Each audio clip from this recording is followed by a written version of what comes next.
buenas tardes, amigos. Este es el programa Diálogos de Montoner.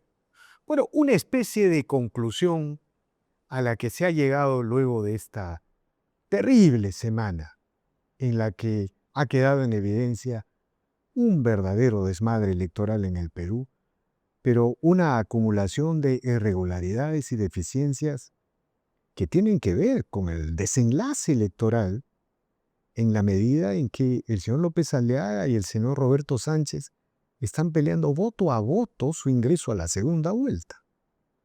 La señora Keiko Fujimori ya está en el primer lugar. Pero una de las conclusiones a las que se ha llegado es que el señor Piero Corvetto no puede dirigir la Organización Nacional de Procesos Electorales hacia la segunda vuelta. Pero el problema que se presenta, las preguntas que surgen tienen que ver sobre qué pueden hacer las instituciones para facilitar esto y cuáles son los tiempos también. Porque en la medida en que no se soluciona o no se tramite este problema, el escándalo crece. En realidad, hoy la salida del señor Corvetto de la OMP es una especie de válvula de escape ante una ira nacional que se ha desatado, porque es incuestionable que el retraso del 30% de las mesas del Padrón Nacional, 90% de las cuales se focalizaban en Lima, ha favorecido pues a un candidato del sur que no tiene votos en Lima y ha afectado a un candidato que concentra y focaliza sus votos en Lima. Bueno, pero la pregunta que surge es, ¿cuáles son los marcos constitucionales y legales para tramitar, no sé cómo llamarlo, este retiro, vamos a llamarlo así, este retiro del señor Corvetto en la medida en que él no quiere renunciar, a pesar del terrible daño que le ha causado a la democracia y a la institucionalidad? Y por ese motivo, el día de hoy hemos convocado a la señora Delia Muñoz.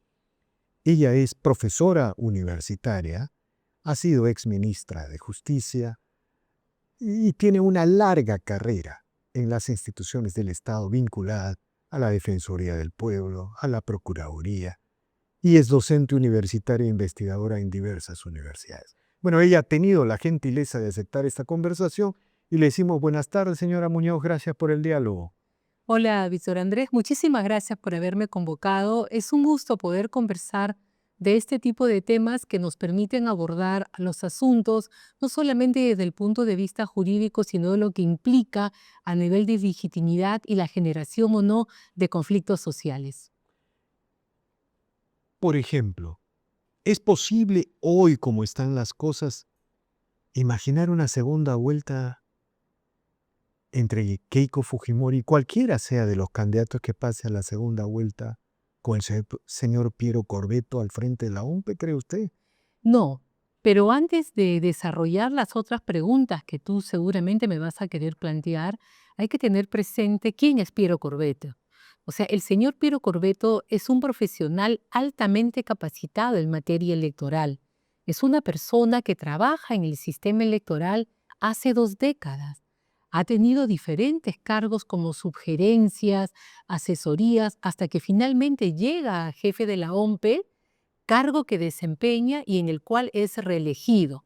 Adicionalmente de esa experiencia in situ en el Perú, como jefe de OMPE, como funcionario electoral, ha participado en diferentes procesos electorales en el mundo como observador. Es decir, que estamos ante una persona que tiene pleno conocimiento de cómo funciona lo jurídico y lo práctico para poder sacar adelante un proceso electoral.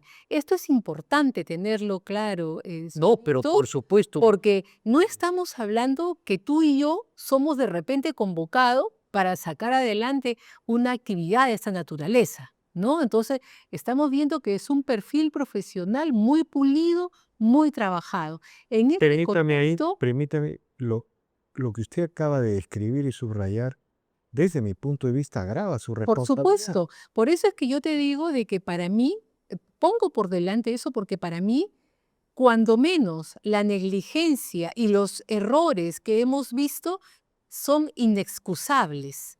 porque esas cosas responden a una actuación que está desarrollada todo en protocolos internos, todo tiene asignado una función, todo está regulado por ley. Y todo eso lo conoce el jefe de la OMPE. Que las responsabilidades son personales, no lo dudo, pero hay un problema. La Constitución, en el artículo 182, es clara. Te dice que el jefe de la OMPE, con esas letras, el jefe de la OMPE es el que organiza los procesos electorales, tararán, tararán, y agrega, es el responsable, ¿quién? El jefe de la OMPE, de la transferencia y la entrega del personal, del material electoral a las personas. Entonces, esa obligación de la entrega no es algo que le estamos exigiendo nosotros del aire, es una competencia constitucional, es la esencia misma de su cargo y es la que no pudo realizar hace poco más de una semana. En consecuencia, para mí la situación es sumamente delicada y eso es lo que hace inviable pensar en que el señor pueda continuar al frente de los procesos electorales. ¿Por qué? Porque ha generado lo más delicado que puede pasar en política, que es la pérdida de legitimidad, ¿no? En consecuencia, ahora todos estamos hablando del árbitro o del director del proceso, en vez de estar hablando quién llegó en primer puesto, cómo va a ser, cuáles son las características del voto, cuáles son las propuestas. Todo el debate está enfocada en esta figura que nos ha demostrado él y su equipo por diferentes razones incapacidad para poder cumplir con el mandato Un constitucional. poco para también poner un contexto general. No se conoce de una elección tan accidentada. Bueno, en las últimas décadas en el Perú no se conoce, pero tampoco en América Latina, excepto Venezuela, ¿no es verdad? Así es, hemos tenido O problemas quizá en Bolivia también en hubo. Venezuela, en Honduras, en Bolivia, en Nicaragua, donde hemos tenido problemas, ¿no? Generalmente son, Como región, ¿no? generalmente son gobiernos autoritarios, Así es. estados de derecho de baja intensidad, A- por ponerle un nombre. Así es. Después, en general, en la región, en un proceso de eleccionario siempre hay problemas, que falta un acta, que se pierde, siempre hay pequeños incidentes que son los que van a marcar el derrotero de las cosas que se tienen que mejorar o que se tienen que perfeccionar.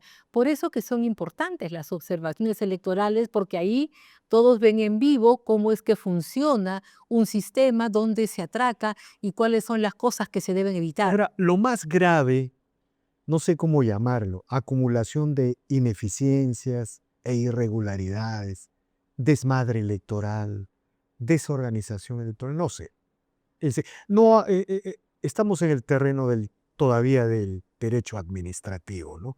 Pero, digamos, lo más grave para usted es la no instalación de las mesas hasta el mediodía del 30% del padrón electoral Sí. y el 90% se focaliza. Sí, la respuesta es sí, pero ¿por qué? ¿Por qué es lo más grave para mí? Yo soy una persona que tiene formación en Derecho Internacional y en Derecho Internacional de los Derechos Humanos. Y nosotros como continente, desde el año 2001, que hemos establecido un modelo de democracia, pero no cualquier tipo de democracia. Nosotros hemos establecido que la democracia es representativa, es decir, que vamos a la elección, pero no cualquier tipo de elección. El modelo democrático al que aspira toda América es a un modelo de elecciones libres, a un modelo donde se garantice a todas las personas poder ejercer el voto de acuerdo a su voluntad. Entonces, no es un modelo de mamarrachento de que ya no importa, votas tú, vota otro, no te multo, no te multo. No. ¿Por qué? Porque se considera que la elección de las máximas autoridades es el momento estelar de la democracia. Es el momento donde yo tengo que cautelar el derecho de los ciudadanos para que vayan a ejercer el voto. Es un derecho que no le pertenece ni a la OMPE, ni al Jurado Nacional de Elecciones, ni a los candidatos. El ejercicio de los derechos políticos nos pertenece a todos nosotros. Por eso es que para mí esta trágica comedia de equivocaciones que hemos visto en los últimos días es un atentado directo contra el punto de flotación de la democracia, que es el momento en el que elegimos autoridades. Ahora, las responsabilidades administrativas son incuestionables, están ahí. Por lo tanto, la Junta Nacional de Justicia tendría todo el respaldo de la ley para suspenderlo, por decirlo menos, y luego iniciar un proceso de mayores consecuencias. Yo veo diferentes niveles de competencias. Como le digo, la primera, la constitucional, que queda claro que no fue cubierta. Y ahí el responsable es el titular de la oficina.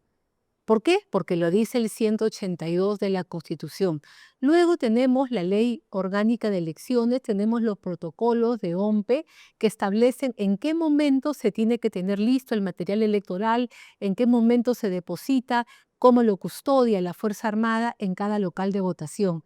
Esas son responsabilidades administrativas que van desde la cabeza de la OMPE hasta el último funcionario, pasando por gerentes y subgerencias, y habrá que ver en qué estadio ocurre cada uno de los diferentes problemas. Y un tercer ámbito que tendrá que verse con mayor detalle y cuidado, que es el de las responsabilidades penales, el que exige que demostremos existió dolo en ese tipo de conductas, ¿no? Entonces son los tres niveles. La Junta Nacional de Justicia es la que elige y la que puede sancionar al jefe de OMPE, ¿no?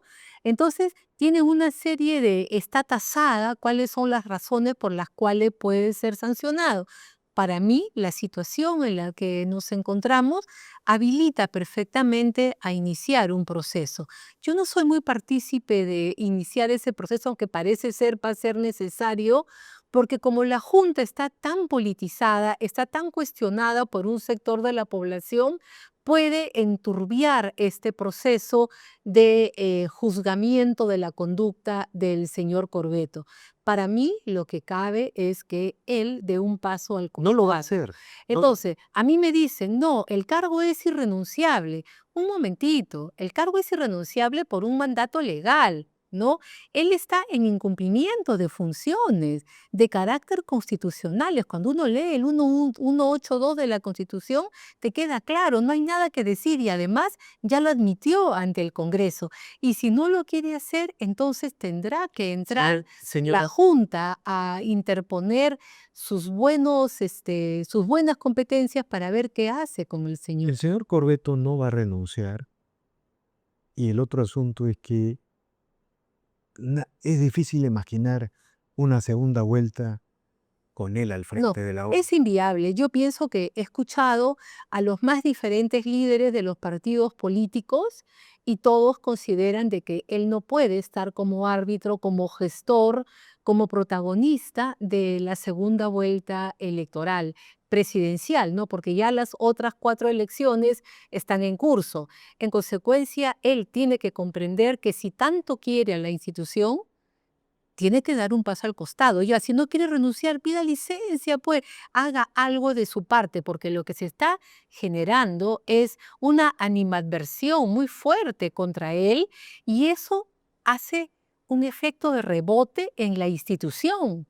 La institución que ha costado tantos años hacerla y usted trabajar se va al piso, Mire ¿no? usted, quiero plantearle una reflexión. Ya esto ya no tiene que ver con el derecho, ya es más extender un poco a la política, ¿no? Algunos comentaristas hablaban de que en las últimas décadas en este país se había organizado una república caviar, decía. Bueno, el Congreso cuando cambió el TC, el Defensor del Pueblo, la Junta Nacional, otros señalaban que ya eso había terminado. Pero por otro lado, veíamos una alta ideologización en el Poder Judicial, en el Ministerio Público.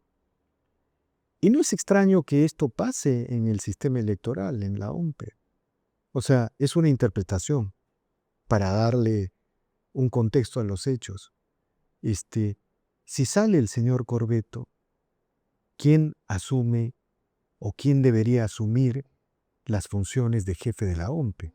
Hay la posibilidad de que el jurado como tribunal electoral, como la Corte Suprema del sistema electoral de las elecciones, tenga algún nivel de injerencia en esta organización. Ahí hay tres cosas. Primeramente, el supuesto de un tema de una república caviar que Lo dejamos allí, vemos, es muy interesante, pero nos podemos pasar 5 días seguidos discutiendo y encontraremos argumentos a favor y en contra. Lo segundo es, ¿qué pasa cuando el señor Corbeto no está en el Perú porque se dio de misión electoral? Lo reemplaza el gerente general. ¿Por qué? Porque la propia ley orgánica de la OMPE establece que esa es la persona que reemplaza a este alto funcionario, incluso si se da el supuesto de vacancia. O sea que si la Junta Nacional de Justicia declara la vacancia del señor Corbeto, la norma establece que se tiene que convocar a concurso en un plazo máximo de 45 días, me parece, y en el interín ejerce las funciones el gerente general. O sea que la propia norma te permite una salida para que no descabeces a la organización. Ahora, el Jurado Nacional de Elecciones puede hacer algo, es bastante discutible, porque en nuestro modelo constitucional hemos establecido que RENIEC, OMPE y Jurado Nacional de Elecciones son 3 órganos de carácter constitucional, pero que tienen la obligación de coordinar. El Jurado Nacional de Elecciones solo tiene la máxima competencia en justicia electoral, o sea, para resolver los reclamos, impugnaciones, aplicaciones de norma, todo ese paquete de cosas, pero el jurado no puede decir que es más que la OMPE o más que la RENIEC y disponer qué se debe de hacer allí, ¿no? En materia funcional, solamente en materia electoral. De acuerdo. Ahora, es evidente que usted reconoce responsabilidades administrativas en este tema, ¿no? Las responsabilidades funcionales de Corbeto, de sus gerentes están ahí. Pero usted también ha sido procuradora, ¿no es cierto? Tiene conocimientos Claro. del derecho penal.